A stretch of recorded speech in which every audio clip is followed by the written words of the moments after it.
Lady T in the place to be, and you have now entered the tea lounge. No, I'm not a writer. Okay.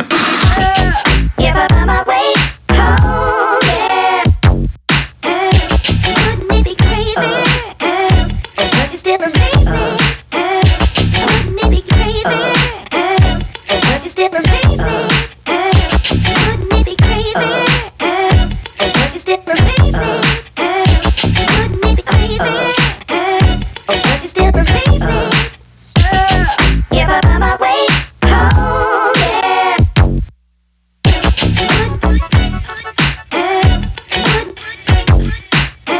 Intro for the bedtime stories series because if I'm going to be playing in a sentimental mood, I can't be coming on with comma and a comma and a comma. I'm trying to put y'all to sleep. You know what I'm saying? Um, so yesterday we read chapters 1 and 2 of Sister Soldier's A Deeper Love Inside. And I wish I could have participated in the chat with you because I was going through the same thing y'all was going through reading it. I was like, yo, is this what's the name of homegirl's book? Because this was more along the lines of what be going on in this sector. All right. It was too much, it was ironic than a motherfucker, all right. But we're gonna start right now. Chapter 3, A Deeper Love Inside. She's a white. Let me read the last paragraph of the last chapter so we know where we left off. Now she fought on my side along with 5 other girls I recruited. Now that Gail looked decent, I liked her for true. Big, floppy, stinky girls can't get no respect. Cause more than anybody else with a problem, theirs is the first you'll see and smell. So everybody uses it against them. She's a white girl. I don't look up to her because of that, but I don't look down on her either. I already told you, I don't play the skin color game. Riot, she said, introducing herself to me in the slop house, which is what we call the cafeteria at Juvie Lockdown. Riot, I repeated. Yeah, like when shit is so fucked up and you can't take it no more, so you start brawling, setting shit on fire, blowing shit up. She gave me a Jolly Rancher green-eyed stare into my eyes. Her lips was watermelon red. I ain't crack a smile. There was a pause, looking away and up towards the ceiling. She continued. The authorities hate my name, but it's my name, but it's the name my parents named me. It's on my birth certificate. It's official. What do you want? I asked her as I was checking her out. I could tell from her hairstyle she had at least one ghetto chick for a friend. Her hair was black and it was in one thick, pretty cornrow that started at the center of her head and swirled around in circles until it finally dropped down and dangled over her right shoulder. It was frizzy like she had gotten it braided 3 days back. I could tell that unbraided hair was crazy long. She was smart to rock it like that, laying tight on her scalp, because if she was fighting someone younger than like me, a ferocious lightweight who wasn't naturally a fighter and needed a way to protect myself, I would take long, loose hair and choke her with it. I thought she was gonna say put razor blades in it. Welcome to Harlem. Um, sorry. The same way the young ones tried to do me when I first got locked. You look hungry, Riot said. She was right, but she looked hungry too. Her face was lean like a supermodel. Her teeth, the tops and bottoms were not crooked or buck or bent. They were all white and lined up in a perfect row. What do you eat? You got to eat something to stay alive, right? She asked me as though she were my real life big sister. I got to come up with a voice for Riot.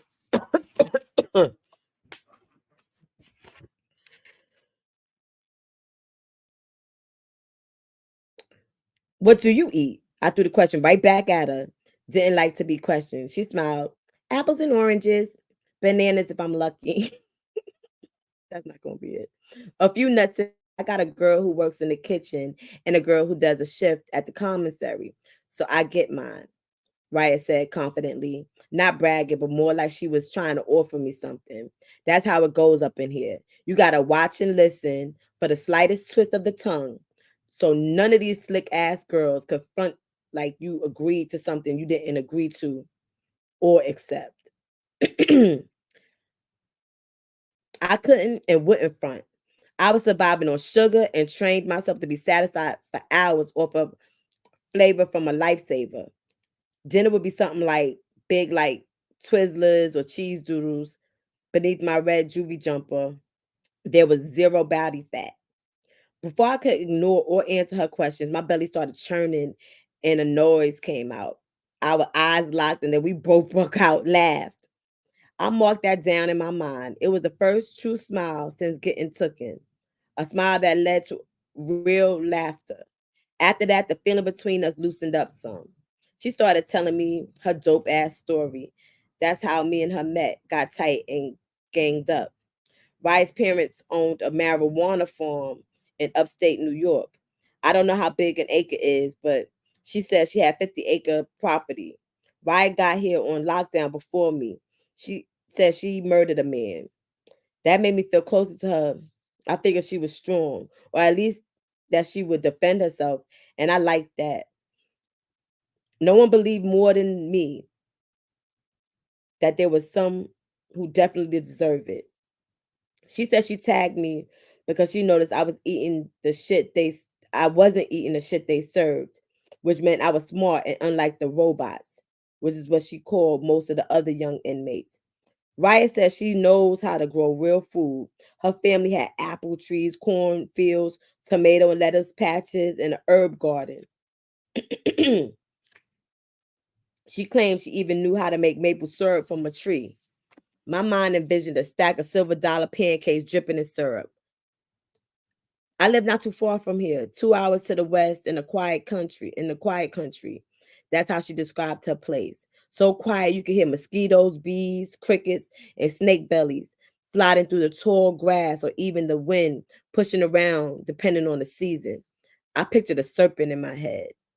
I'm not afraid of snakes, Raya said. I used to lie in the grass right beside them and swim in the lake with water moccasins. She used her hand and motioned a snake movement, as she was remembering something that felt good to her. I was laying in the long grass on my back late summer when I saw those helicopters. That's what I called them. Let me read that again. I saw those helicopters. That's what she called them. Then she pointed to the sky. I ain't panicked. I counted and watched them flutter in. Our farm field workers dropped down and laid low like locusts, she said, gesturing dramatically. That was their first time also seeing helicopters over my parents' place. They were still flat on their bellies after the coppers had flown for half an hour before fluttering out. Riot paused like she was remembering it too clearly, waiting with the workers. Some workers didn't show back up the next day. The workers who did show, my dad paid them double. He believed in profit sharing, worked the land the same as if he wasn't the owner when he was. He hated the word boss. Didn't anyone didn't answer anyone who used it. He said workers united are more powerful than any boss, any state, or any authority. My mom wasn't the agreeing type, but she agreed with my dad. My mom hated the words boss, authority, state, and government. The murder riot committed and the weed farm she came from caught my attention.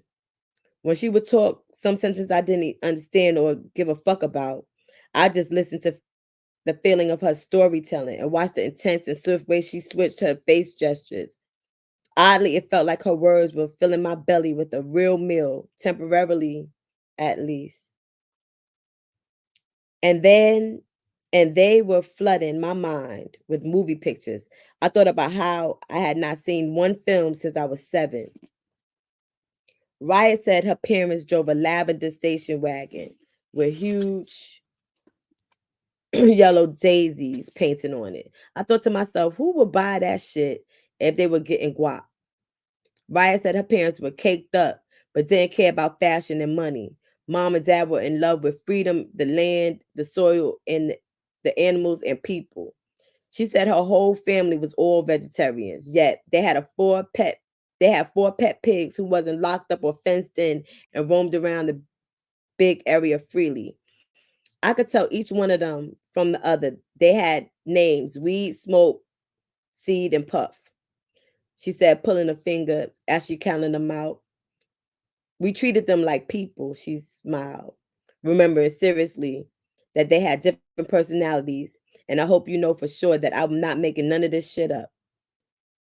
You like animals, she said. I asked, remembering myself. Something like that, I said, snatching my smile back. I didn't want anyone in here to know my likes and dislikes. I knew they would use that shit against me, but I had obviously agreed. But I have obviously already given that one fact away by mistake.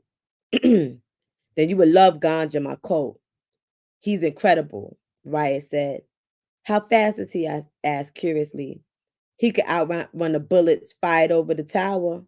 Riot answered, referring to the room with guards who everyone said stood watch from way up high over the lockup facility for violent juvenile girls, where we are both prisoners. The sky guards were the threat. Make one wrong move, and they would riddle our little bodies with bullets. None of us saw them, though. At least I didn't. But I didn't doubt that they were up there lurking. Gone is faster than my brother's horse, Sensimilla. Sensimilla, Riot added.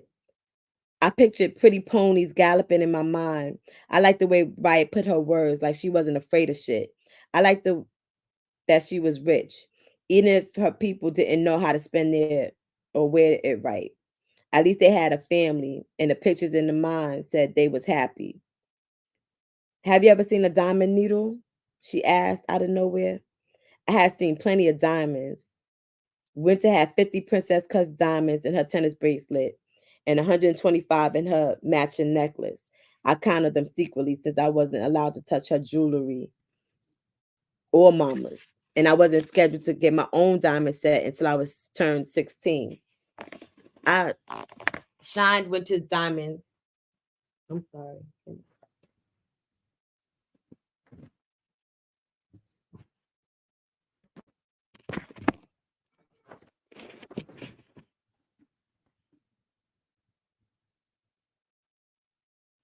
I shined Winter's diamonds after I tried them on before I placed them back on a black velvet and placed them exactly where they were hidden in her room before I found them.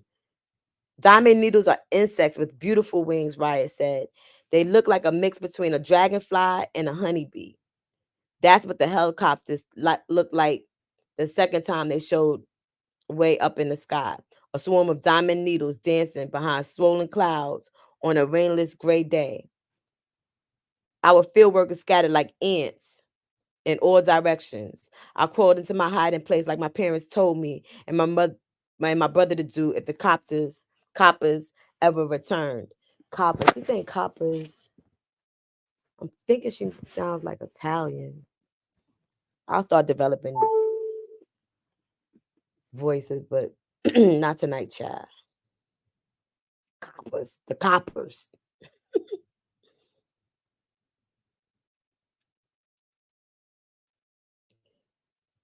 She said, and I felt in my gut that something real bad was about to happen in Riot's story.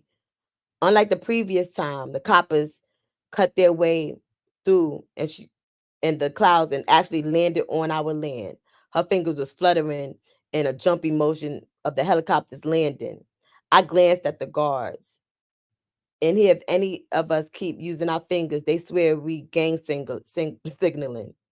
As Riot described the raid on her property, pictures and sounds of the Nassau County Police geared up and guns drawn flashed through my mind from the night they swooped down and barged in on my family. They smirked smiles as they cut down as they cut open our leather sofas and love chairs, broke vases and dishes, jerked down pictures from walls, and pulled furs and fashions out of our closets, capturing and cuffing my handsome and fashionable father, who was dressed in a thick suede V-neck leisure suit and sporting black Gucci loafers. Wasn't enough for them. They seemed to want to destroy his success and lessen him in our eyes. Jealous motherfuckers, I whispered under my breath before I turned back into the story Riot was telling. Ragweed and gunpowder, that's all I could smell. I didn't move. I was frozen by the sounds of war, Riot said, and struck a frozen fighting pose. I knew my dad and mom were firing back. After all, the feds were the intruders. The 50 acres and all our animals were our private property, bought and paid for in full by my parents. A flophouse guard patrolled by our table. He knew it was unusual an older girl to be sitting with a younger one. Besides, I was in my red jumper, so he would have been watching closely anyway. Red jumper meant violence. Riot glanced at him. You know, a shootout is nothing like what you see on television. The speakers in your TV set can't capture the deafening noise or the thickening of the air or the scent of flesh ripped open and guts and blood bursting and pouring out till there's nothing left except for dark stains. Riot described the murder of her parents, who were killed defending their freedom, their property, family, and hard work. They went out the right way. That's what they would say. Fuck a government that wants to tell you you can grow, you can't, but you can grow on your property and still charge you property taxes for property you already paid for, she said, imitating what I guess her mother's or father's words. Live free or die fighting. That's our thing. She put up two fingers like a peace sign, but then put her fingers to her lips, pretending like she was smoking a cigarette, but she wasn't. There was no smoking allowed in juvie lockdown. None of us are over 16. Damn. Ryder and her brother stayed still for days in an underground bunker their father had built long ago. We had books, blankets, and a toolbox, and candles, two flashlights, a limited supply of water, a fruit basket, a first aid kit, flares, emergency items, canned beans, dry snacks, and of course our guns. When intruders' cars, trucks, sirens, and voices had ceased for more than 48 hours, we climbed out, she said. It wasn't long before their head count confirmed what our hearts couldn't handle, but that they had already suspected. Not only their parents' bloody bodies had been removed, but their animals had been seized also. They had heard their cries, their feet, and their voices from the underground. It sounded so sick I forced myself to forget it. Otherwise it would keep replaying in my head. We felt helpless like cowards. My brother and I both fought and held one another back from coming out of the bunker like our parents told us not to. Riot's face revealed her regret. My colleague named Clyde had been taken, and his wife Bonnie. We loved our dogs. Were all family. Riot spoke as those dogs could actually be married. I wanted to laugh at that, but from her look, she was dead serious and still hurting, so I didn't. Her and her brother scrubbed up spilled blood and continued to live on their land. The harvest had brought us plenty of fruit and vegetables. We could live off of just the apples and corn alone. Riot said that they knew that the two of them being left alone was only temporary. The authorities, school principal, and maybe even friends or neighbors would come looking for them. How could two children just disappear without a trace? Me and my brother was always the best at hide and seek. We used to play it with the workers' children on some weekends when they'd show up. One autumn, we were playing the most wicked game of hide and seek ever. It dragged on from sun up to sundown when their parents were done for the day. No one knew the property better than us. Riot had Riot had her hands on her hips, now looking fully confident. After our parents were murdered, it was 3 months before Con Ed cut off the electricity. 3.5 months before Miss Bell shut down our phones. The telephones didn't matter. We didn't take or make no calls and treated the phones like a trap. We listened to it ring one, two, seven, 8 times. We also really used the power and tried to accomplish everything in the daylight. Lights could be seen by any curious neighbor. Lucky for us, out in the quiet country, neighbors were more than a mile away on both sides. We only had to be on watch for the extra curious ones who now treated our place like an exciting stop on a crime horror tour, or the land thieving realtors who had posted a for sale sign at the beginning of our land, and then at the end, she said, the helicopter the helicopter raid had taken place in August. When the power finally shut off in November, we sparked up the back generator that my parents had used many times in the furious country storm weather. We had gasoline stored, but not enough for more than 2 weeks worth. So we used it sparingly. We put all our blankets in one pile and slept together underneath them all. We came close to freezing to death, but luckily not both at the same time. When I got sick, my brother healed me. When he was sick, I healed him. We survived the coldest winter ever, my brother and me. Riot began howling quietly with her hands cuffed around each side of her mouth. When the wolves began howling and the puppies that Bonnie and Clyde had, clearly hidden and left behind, went to barking, and the cans began rattling from the trip wire that my brother laid on the road as a warning to us. We were both different places on the property. My brother was out in the field putting down some seeds, and I was coming from around the back of our house. Riot's face turned angry. As the stranger's car rolled cautiously up our pebbled dirt road, I saw this car door first and then his license plate. The plates were marked with two of the words our parents hated the most: state and government. The state worker man couldn't see Riot. Riot saw him. She said she read the words on the side of his car: Bureau of Child Welfare. All I could imagine was the guy trying to hurt or separate my brother from me. My eyes were squinted now. I grabbed my rifle, shot one clean shot, one time straight through his forehead. Damn. She gestured as though she was holding and aiming her rifle right there in the slop house. 6 days later, cops flooded our property and made another massive and thorough search, uncovering the murdered guy's buried body, and the state vehicle parked behind closed doors inside our empty barn, where some of the stolen animals would have been if they hadn't slaughtered them. She put her hands up halfway over her head. I got surrounded in the kitchen coop where I was squatting, she said, finally smiling. I'm 10, I told the police. Don't shoot me. I'm only 10 years old. She pushed her hands up in full surrender position. Riot was lucky. She was only 10 back then. We both knew that juvie was fucked up, but we both heard and believed that grown up prison is much worse. At 14 years old, any girl up in here in juvie can get transferred out to an adult facility without notice. 16 is the oldest anybody in here could be. In juvie, no girl turns 17. I'm asking you to be one of my sons, Riot said strangely. Sons, I repeated. It's obvious you're younger than me. I'm 13, Riot confided. I'm 10, I revealed.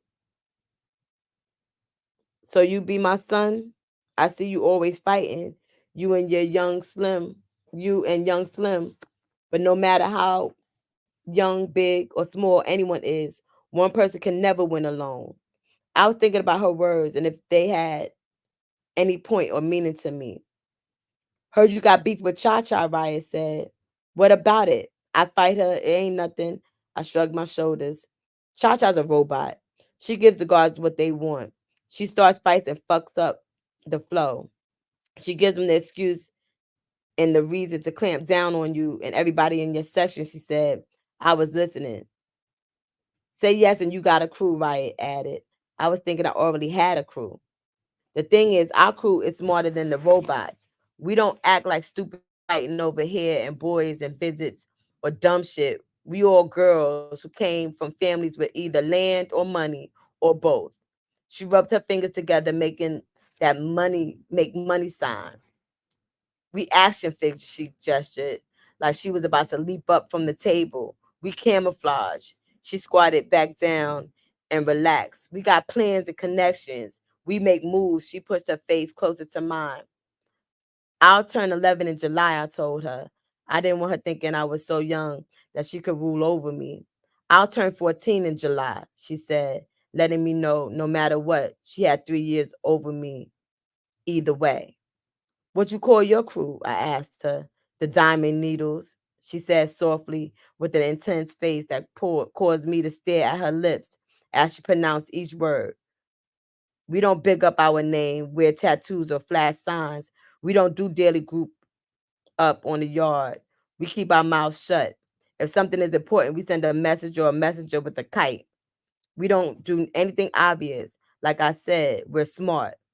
There are 10 of us. Don't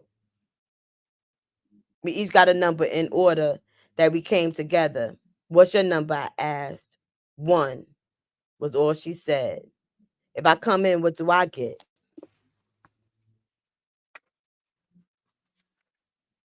An army, she said. Do you like music? I asked her, changing the subject on purpose. I could see it interrupted her thought flow some. Of course, she responded soft and swiftly. Name your favorite rapper or favorite group. Tupac Shakur easily, she answered, like he was a king. My favorite group, Bone Thugs and Harmony, hands down. She was defiant and excited herself just by reciting their group name. Enough questions, she said, turning suddenly serious. Are you in or out? If you're out, that is the last conversation you'll ever have with me. If you're in, I'll let you know the next move.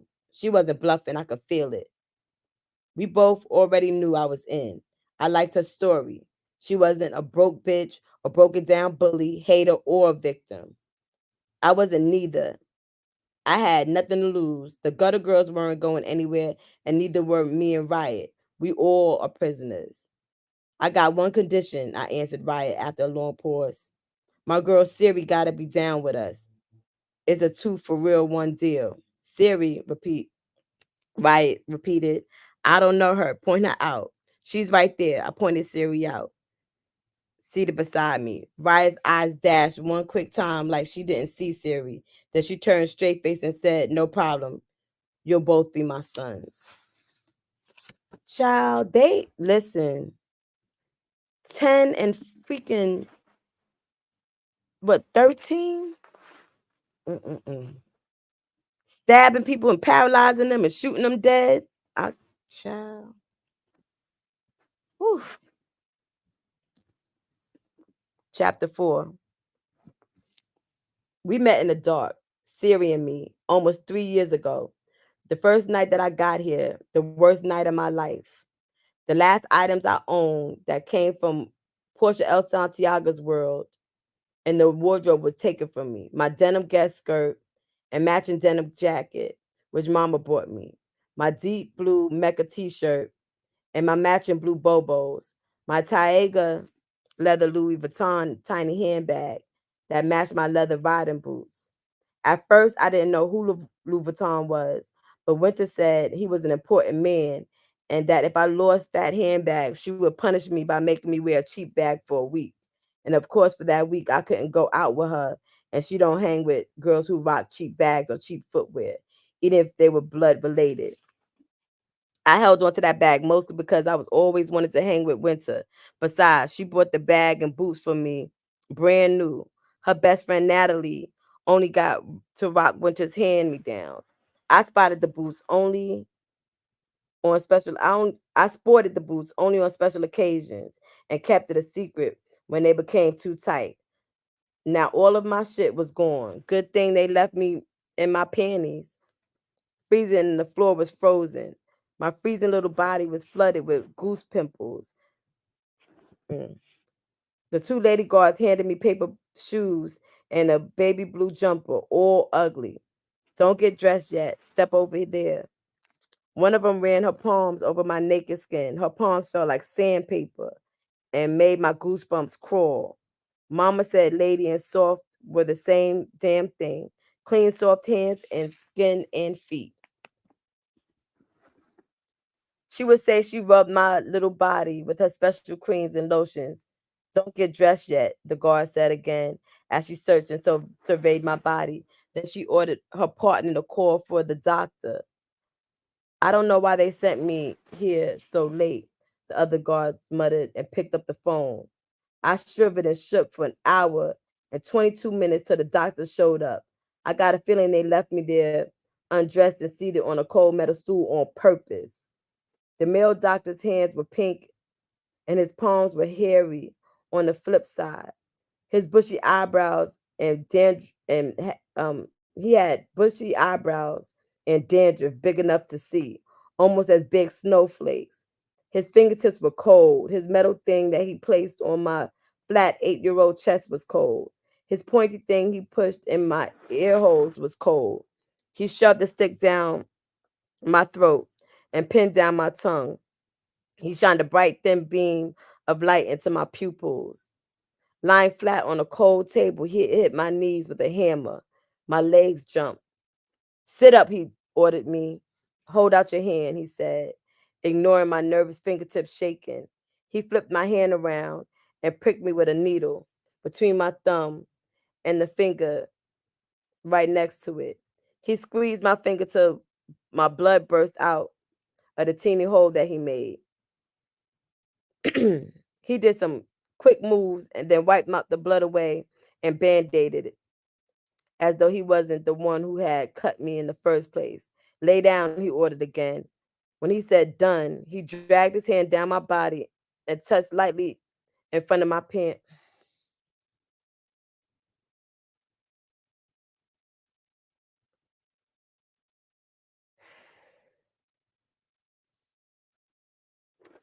Lightly in front of my panties, like light enough to pretend he didn't do it. I peed. Even when I squeezed my legs together, my warm piss wouldn't stop gushing out. It was the only warmth I felt in that room, so cold. My piss should have turned into pissicles. You should have saved that for my cup, the doctor said, now holding a small plastic container in his right hand. Now that he wanted pee from me, none would come out. What had actually come was leaking from the metal table to the floor. In a washroom big as the living room in the projects on a cold floor. I'm sorry, I'm struggling with this. Could have been made ice blocks. One guard blast showered me with cold water. My lips trembled. Pick 'em up, she told me. She pulled a plastic bag out of her back pocket. I dropped my piss panties, the last item that actually belonged to me, inside her plastic bag. She put a tie on it and tossed it. Get dressed, she ordered, offering me no towel to dry my drenched skin. From now on, walk on the right side of the line, she ordered. Her voice echoed in the dark hallway. Her shoes clicked out 43 steps. She stopped walking and clicking. Then she aimed her high-powered flashlight at my feet. My damp paper shoes were no protection against the frozen floor. Bed number 34, she said swiftly, swiping her bright beam of light only one time. I looked, but couldn't catch sight of anything in that 1 second. She killed the light. I knew she was trying to slowly fill me with panic and fear. Move, she shouted, while sounding like she was acting like she was whispering. Probably if she wasn't pretending to whisper, her real voice would shake the walls. I took my first step at the first crack of her voice raising up again. Keep your hands and your feet to yourself, she said forcefully, or else we'll lock you up in the basement by yourself. I could hear her, I could hear her hard shoes banging on the ice floor as she walked away. I squinted, looking into the blackness in front of me. I could hear breathing, but couldn't see much of nothing. Just piles of bodies beneath blankets, one thin blanket on each bed. Some had their blankets sloppy, some were wrapped like mummies in a horror film. Up close, I saw one arm dangling from beneath the blanket. It looked creepy. Swiftly, I looked back when I realized the guard's shoe sound stopped clicking and banging. A door slammed shut. Not like a door, not like my door in Long Island House. It was a sound a door made of steel so heavy that it couldn't be opened without a bulldozer. The guard left me with lights out. She wanted me to walk to my bed, number 34, in the dark, dark. She wanted me to feel certain that she had anybody dressed in the same uniform as she didn't give a fuck about me. I felt it. I knew it. I would remember it always. Music. I was recasting Michael Jackson's Thriller video in my mind. I didn't need no monsters or masks, werewolves or vampires. The people in here were scary. The bodies lying around beneath blankets was like a graveyard scene. I was Michael Jackson. Give me a second. I gotta get water. I'm sorry. I'm so sorry.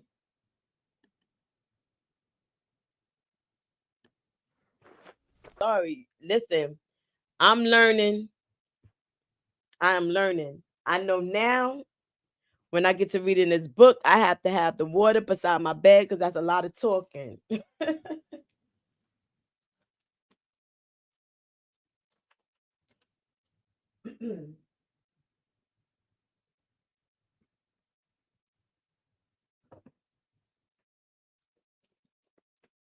And maybe I'll start the live earlier tomorrow so that way I can like drop the link and we could talk about um what's happening because I didn't even realize up until just now that she didn't really say how old Portia was. You understand what I'm saying? So, and I know she did that on purpose because by the time she revealed her age to Riot, then everything that she was saying before, all her thoughts as like it's a little girl. Like my God. Ah man. I hope I'm on the right page. Yeah, I am.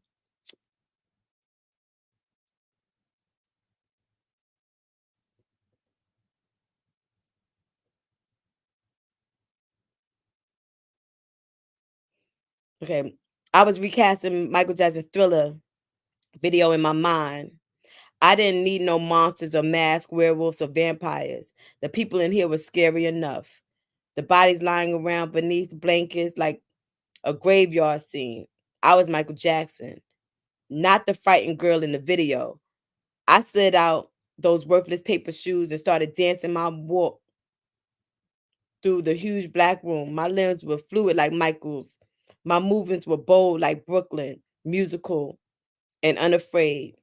My heart was banging out the fast beats of the Thriller song. Mm. She would be my age now, or a year older than me. So when I was doing Thriller in my living room, she's somewhere in a juvenile detention hall that sounds like a grown ass prison. Mm.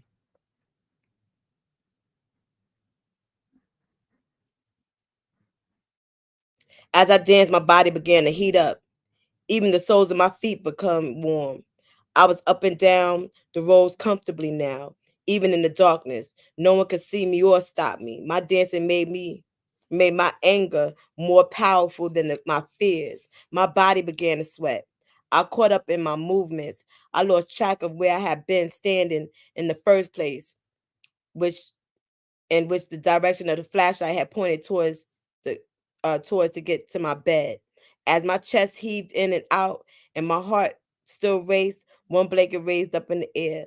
The body hidden underneath was floating like a ghost. The blanket was the only colorful crocheted blanket in the big room. When the hands popped out of each side, I saw glow in the dark little lights. No, I saw glow in the dark nail polish and little fingers waving me to follow her. I was Michael Jackson, so she must have been the pretty girl in the video who was afraid but still friendly. Her name is Ola Ray. Follow me, she said, and I did. She stopped at the open bed, so suddenly I bumped into her back. She giggled. I saw you first, she said, so let's you and me be friends before the rest of these monsters wake up. Don't be afraid. You'll never like it being here. You will get used to it. Damn. She said, don't be afraid. You'll never like it being here, but you'll get used to it. Jesus. She sounded nice and didn't stink. She didn't try to say or do nothing slick. She wasn't bossy either. She touched my hand on the bed and she laid down beside me. What's your name? She asked. Portia, I whispered, trying to get my lips close to her ear so no one else could hear. Pretty name, she said. I'm Siri. We're going to be best friends, she predicted. Do you like music? I asked her. I like you, she responded. That's how me and Siri met. That night, all I saw was white teeth and pretty fingers. I liked her because she liked me. She only spoke to me. She showed me things about the other girls that maybe I would have missed if she didn't say nothing at all. When two girls in a nearby bed were acting fly by speaking some language that no one else knew, Siri and me egged them. Then we made up our own language. We worked on it for the first 7 nights there at the dinner table since we both wasn't eating. We made up our own alphabet using our own symbols. Each symbol stood for a sound, just like each letter in English stands for a sound. We would write the words and then sentences out of our symbols. If anyone found our notes, they would not know what they was, what they was. I'm sorry.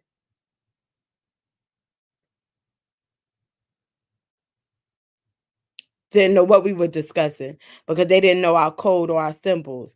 That meant we could write curses or our secrets and fucked up things about the authorities.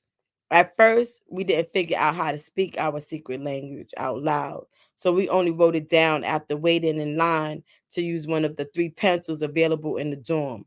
One time when the authorities searched our stuff in our dorm, which didn't happen often, but once is more than enough. They found our paper stacks. When they looked at the pages with all kinds of neatly written symbols lined up in neat rows, they asked us, what is this about? We didn't answer, just shrugged our little shoulders. They stole our pages and never gave them back.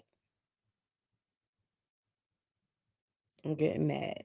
One day at my session with the psych, she showed them to me. I was surprised to see them, so I didn't have a reaction on my face. She started speaking to me aggravating sing-song voice that I hated when I hated her, and more than I hated her. Let's talk about this, the psychiatrist said, holding up a page and asking me to explain the meaning. I told her it's graffiti. Ever heard of that? She smiled that stiff smile and looked like her lips were stitched and held together by some string pulled tightly on the ends to make fake smile curve. No, not exactly, she answered. She was never able to admit that there was just some shit she didn't know. It's a bunch of pretty designs. Don't you think it looks pretty? I asked her. She stared at the page, paused, and then said, I'm the one asking the questions here. She was mad that she couldn't figure me out. She couldn't get comfortable with being outsmarted by girls she thought were lower, dumbest, and most craziest little things ever.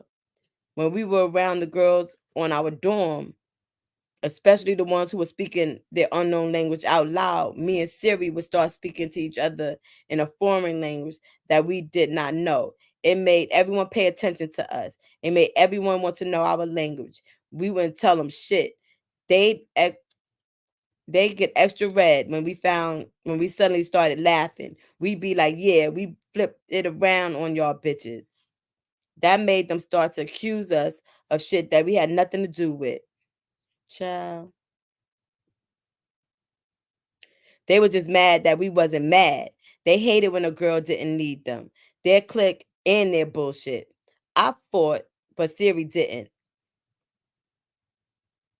I fought for her, took the punishments, and never snitched on anything she did or what we did together. She wasn't made for fighting. Siri was the only warmth in a cold, cold place. She was soft and loving. She wasn't into fashion and looked like she belonged on the looked like she belonged on a Benetton's ad, draped in expensive Angora cashmere sweaters made of thick and colorful yarns. She wasn't a conceited bitch. She was a quiet and exclusively mine. When I heard music in my mind, Siri would hum along with it. Hearing her hum was real soothing and different. I mean, I was in love with music, all kinds, especially songs that made me catch feelings or remember memories. I was used to hearing the beatbox, rhymes, and all the types of voices and instruments. I didn't have no right name for it, but Siri was like a professional hummer. Her voice massaged me, even when it was beneath a breakbeat. She was the soundtrack to the film that I didn't want to be starring in, but was. No matter who else I met or fought or maneuvered around with me, and Siri had an inseparable, and me and Siri had been inseparable since we met in that cold, dark dorm. Oh, God. This woman done did it again, child.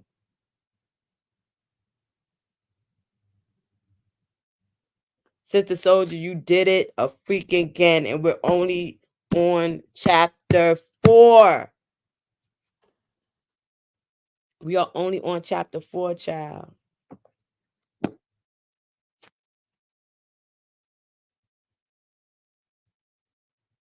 Mm.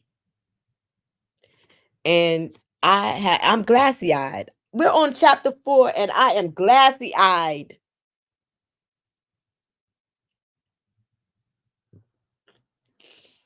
That oh God, this is gonna be a journey, child.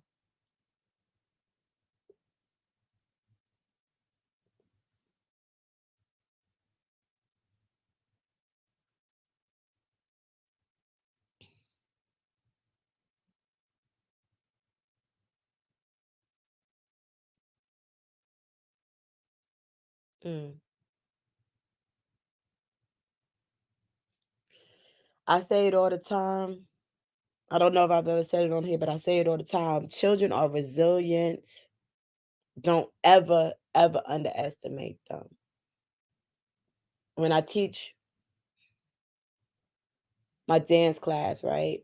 The first day I have like a routine that's like really complex to see, you know what I'm saying? That's how I gauge them. I don't gauge them with something simple, I gauge them with something kind of on the harder side so that I could see, where they can go. Either we go from there or I scale it back a little bit, you know. But one thing I learned is that they teach the class. That's like if you go in there thinking you're the teacher or like you're mm-mm. You're the instructor and they teach the class, period. Um, and they're very, very resilient.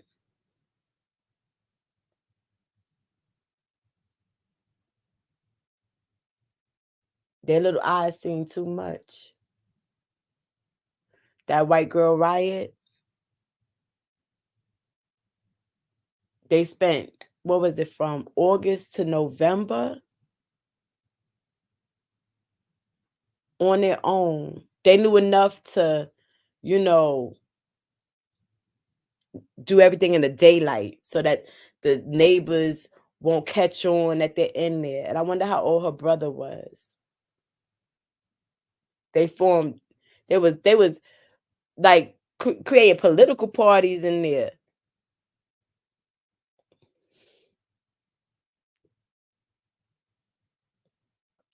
Hieroglyphics.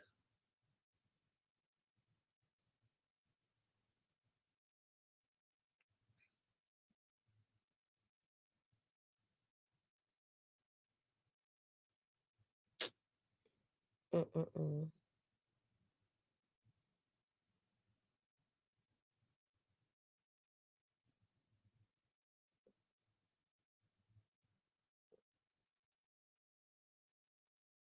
Juvenile prison. What in the world?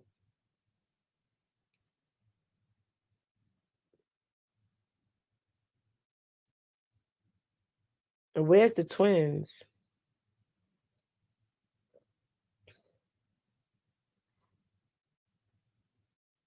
There's a reason why she's not getting visits. I'm sure we'll soon find out.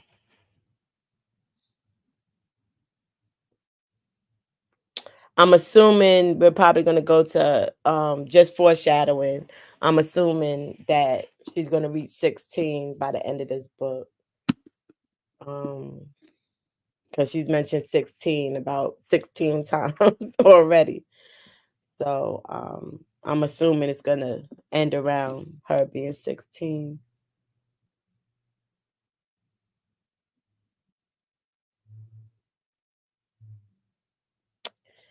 All right, y'all. I'll be back. I'm gonna put I'll schedule a live when I'm coming back with the next chapters. I want to come back tomorrow night, but I got a lot going on tomorrow, so I'll see about tomorrow.